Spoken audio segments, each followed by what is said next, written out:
Hello and welcome back to Shakesyear. We are still working on King Lear, and today we get to hear once again from King Lear, who is outside in a terrible storm, losing his mind, and I have the perfect hair for such a thing. So he was locked out of Gloucester's house. He was kicked out of Goneril's place and told that he is not welcome at Regan's place unless he gets rid of all of his men, but he's standing on principle and he's not going to do that, so he's out wandering in a storm. And yesterday he was trying to control the elements so that he would have control over something, because I think that it's difficult for a man who was a king for a very long time to suddenly have nothing. But the fool is there and trying to get him to, focus and be rational again.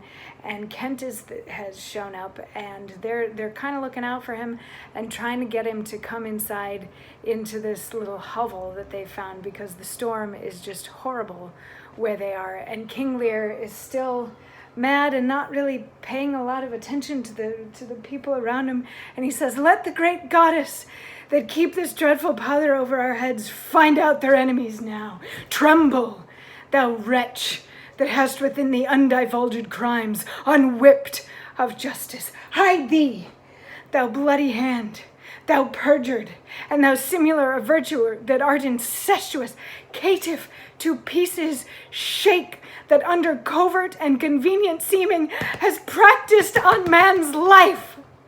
Close pent-up guilt, rive your concealing continence, and cry these dreadful summoners' grace. I am a man more sinned against than sinning." So yeah, he's not well. And right now he's yelling. And depending on how you're playing Lear and how lucid you want him to be, because some people say that this is all like he's suffering from Alzheimer's and blah blah blah blah, but the things that he calls out, the wretch that has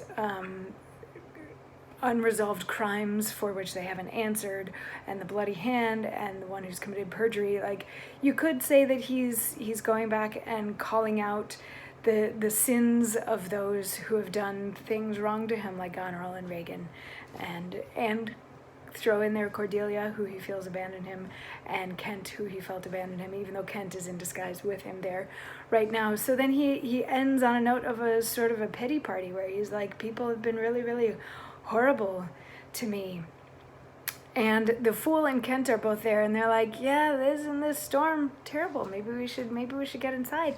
And Lear sort of starts to come down, and he starts to focus again, and he turns his attention to the fool, and he's like, oh, you must be cold too. Yeah, let's go into this hovel.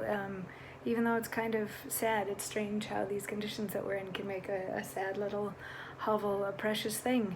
And they go in, they head into this little hovel that they have found. But before the scene is out, the fool has a little bit something else to say when he has the stage to himself, and that's what we get to hear about tomorrow. So I will see you then for that.